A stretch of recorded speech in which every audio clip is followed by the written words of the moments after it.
Árið er 1933. Nasistar hafa tekið völdum hér í Þýskalandi. Stend ég hér einmitt við hlið Brandenburgarhliðsins, sem er einmitt tákn byrjun þessar alræmdu einræðisstjórnar. En hvernig fóru þeir að því? Þann 30. janúar árið 1933 gerði Paul von Humboldt forseti Þýskalands Adolf Hitler að kanslara eftir að nasistar fengu 37,7% fylgi í kosningum árið þar á undan. Fylgið var mikil, en ekki nóg fyrir foringja nasista þar sem vilji þeirra gat aðeins verið framfylgt ef þeir voru eini flokkurinn í þýska sambandsríkinu. Hitler bað því Hindenburg að leysa upp ríkisþingið og boða til almennra kosninga. 27. febrúar árið 1933 var þér eldur í Reichstag, húsakynni sambandsþings Þýskalands. Brann það þar til fátt varð eftir. Nasistar kenndu kommunistum, sósíalískum demókrötum og öðrum pólitískum andstæðingum þeirra verkið. Þar með hófust gífurlegar handtökur af skipum nasista þessa grunaða sem voru þá háttsettir pólitískir andstæðingar þeirra.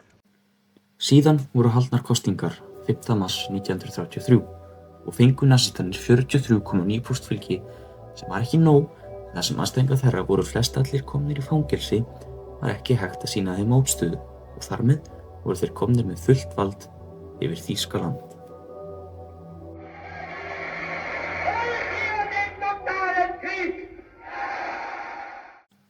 Ekki er hægt að fjalla seinni heimsstyrjöldina án þess að fjalla nasistana, en nasistar Þýskalands eru einkum þekktir vegna fangabúða sinna þar sem margir glæpir gegn mannkyninu voru framdir án þess að venjulegir einstaklingar tækju einu sinni eftir þeim.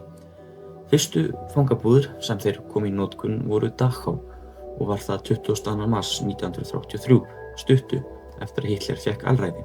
Síðan spruttu fleiri og ávallt fleiri upp, yfirleitt á stöðum þar sem erfitt var að taka eftir þeim. En hverjum hefði dottið það í hug að nasistar næðu að fela eina stóra fangabúð rétt fyrir utan höfuðborg sinni, framið í henni glæpi gegn mannkyninu á nánast eigi hverjum? Það er rétt, við erum komin við fangabúðunar við Sachsenhausen. Fangabúðunar við Sachsenhausen voru byggðar árið 1936 og var stofnun þessara fangabúða sú fyrsta eftir að Heinrich Himmler var skipaður yfirmaður lögreglunnar í júlí 1936. Á tímaskeiðinu 1936 til 1945 voru meira en 200.000 manns skipaðir í fangabúðunar. Þeirra á meðal voru pólitískir andstæðingar nasistana, fólk sem nasistar lýstu yfir vera og hluti af óæðri kynþáttum, svo sem gyðingar, rómafólk og sinti-fólkið, og svo líka fólk sem voru samkynhneigðir, svo kallaðir starfsglæpamenn og félagsvænir einstaklingar. Til að byrja með voru aðeins þýskir borgarar vistaðir í fangabúðunum, en eftir að nasistar hófu að leggja undir sig Evrópu voru tugþúsundir fanga frá hernumdum svæðum fluttir til Þýskalands og árið 1944 voru 90% fanganna í Sachsenhausen útlendingar. Útlendingar voru margir í Sachsenhausen, en þar á meðal voru líka 2 Íslendingar sem vitað er Einn þeirra hét Leifur Müller. Leifur Müller fæddist 3. september 1920 og var af ættum kaupmanna. Þegar seinni heimsstyrjöldin gekk í garð var Leifur í námi úti í Noregi og var viðstaddur þegar nasistar tóku yfir það land árið 1940. Hann fyrir löngun til þess að fara heim til Íslands, en það sem Bretar höfðu nú þegar tekið yfir Ísland með herafli var það ekki hægt.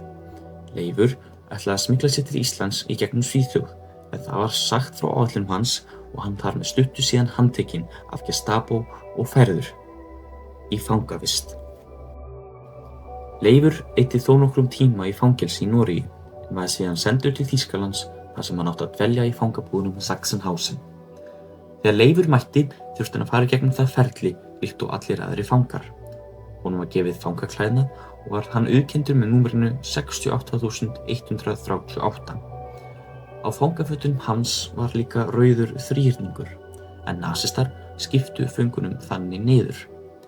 Rauður þríhyrningur þýddi að viðkomandi væri pólitískur fangi, gulur þríhyrningur þýddi að fanginn væri gyðingur, bleikur var notað fyrir einstaklinga sem voru samkynhneigðir. Eftir að Leifi var úthlutað fötum og þrifinn voru hann og aðrir fangar settir í bragga sem gat hýst 146 fanga.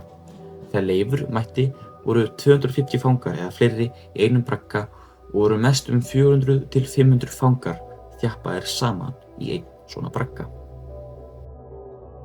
Fangarnir í Sachsenhausen voru látnir vinna algjöra þræla vinnu.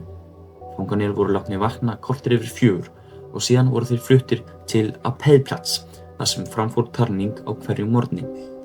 Þar þurftu fangarnir að standa í 1 til 2 klukkutíma meðan þeir voru taldir í alls konar veðri.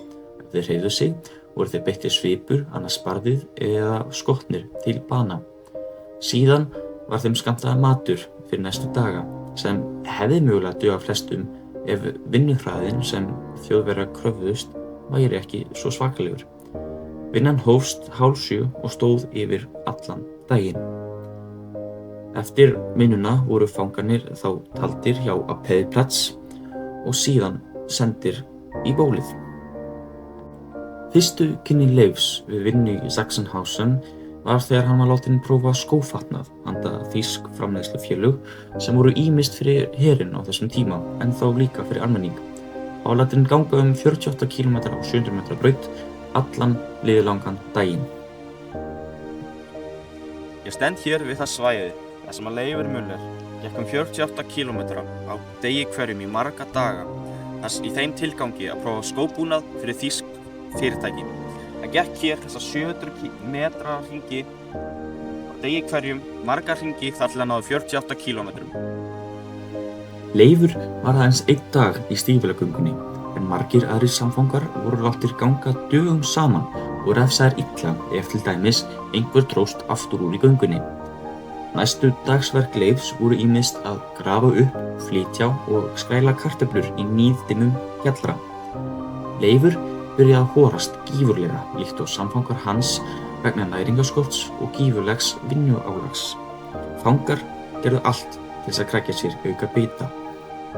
Lýst því í minningabók Leifs hvernig á fyrsta degi Leifs í Sachsenhausen að braggafyrirliði hafi komið með grindhoraðan Úkraínumann sem hafði stolið smá brauði.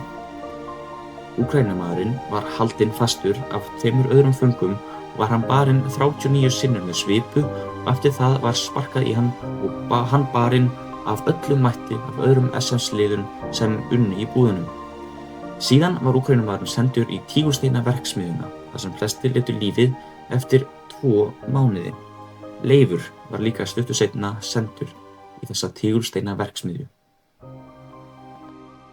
Fólk lést af alls konar völdum í Sachsenhausen. Hungur, líkamlegir áverkar bæði frá vinnu og fangavörðum, menn voru skotnir ef grunaðum brot, sjálfsmorð tíðkaðist mikið þar sem menn gjarnan hlupu í rafmagnskaptaðvír sem umluktu fangabúðunar og dóu menn ekki síst vegna veikinda og sjúkdóma. Blóðkreppusótt, berklar, húðbeinsbólga og svo margt fleira. Leifur var ekki lengi að sýkjast af öllum upptöldum sjúkdómum og fékk til að mynda húðbeinsbólgu í vinnu sinni í tígulsteinaverksmiðjunni. Hann var lagður í vist í sjúkrabröggunum, sárþjáður og látinn vinna auðveldari störf meðal annars að sjá veika samfanga sína í sjúkrabröggunum. Margir dóu í sjúkrabröggunum og var Leifur meðal annars látinn flytja 40 til 50 kíló af líkjum í kjallara þar sem þau voru geymd. Þar voru margar hrúgur af líkjum og Leifur mátti hann setja sína hrúgu af líkjunum á einn stað við að búið að taka öll verðmæti líkt og viðgerðar tennur, stíftennur, blómur og gull úr hinum líkjunum. Þegar því var lokið voru líkin sett í sérstaka ofna og brennt. Líkbrennslan var kölluð Station Z. Z þýddi síðasti áfangastæðurinn, þar sem stafurinn seinastur í stafrófinu. Hjá Station Z voru líka byggðir gasklefar sem fjöldamargir fangar, flestir af þeim gyðingar, voru drepnir, en ekki eins miklu magni og í öðrum búðum líkt og Auschwitz. Síðasta dag febrúarmánaðarins árið 1944 uppgötvaði Leifur eftir tal við Pólverja sem hann var að vinna með að hann væri ekki eini Íslendingurinn í Sachsenhausen. Pólverjinn sagði Leif að hann hefði hitt Íslending í sjúkrabrakka nokkrum dögum fyrr. Leifur rölti því eftir talningu á Appellplatz að sjúkrabrakkanum sem Pólverjinn sagði að hinn Íslendingurinn væri.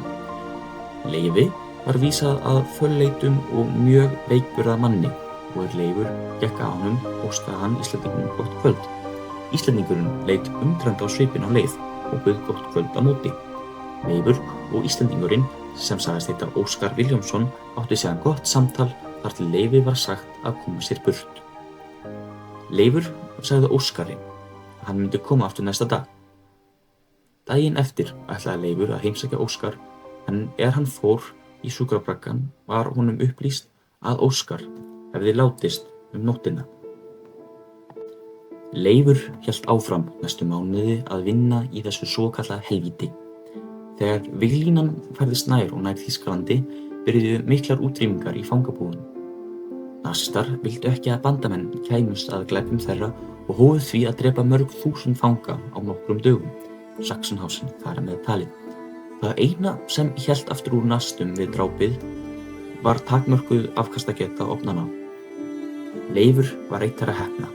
Hann lifði af. Svíinn Folke Bernadotte, forystumaður sænska Rauða krossins, náði að semja við Heinrich Himmler án vitundar Hitlers að flytja fanga frá Norðurlöndunum í fangabúðum nasista til Svíþjóðar. Dag 1 í mars 1945 komu því hvítar rútur Rauða krossins að sækja sín norrænu fanga og fékk Leifur því að ganga í gegnum hliðið sem frjáls maður. Reyndar voru fangarnir úr Norðurlöndunum fyrst fluttu til Neuengamme sem staðsett sunnan við Hamburg og þurftu að bíða þar í mánuð, en svo mið-apríl komu hvítu rúturnar á ný og fluttu fangana yfir landamærin til Danmerkur. Síðustu dagana í apríl voru fangarnir síðan fluttir frá Danmerkur til Svíþjóðar. Þjóðverjar, eftir nánast 6 ár af stríði, skrifuðu skilyrðislausa uppgjöf í húsi yfirmanna Brautareindaskóla Wehrmacht í Karlshorst, Berlín, 8. maí árið 1945. Þessi atburður markaði endalok seinni heimsstyrjaldarinnar í Evrópu og endalok hryðjuverkastjórnar nasista í Þýskalandi.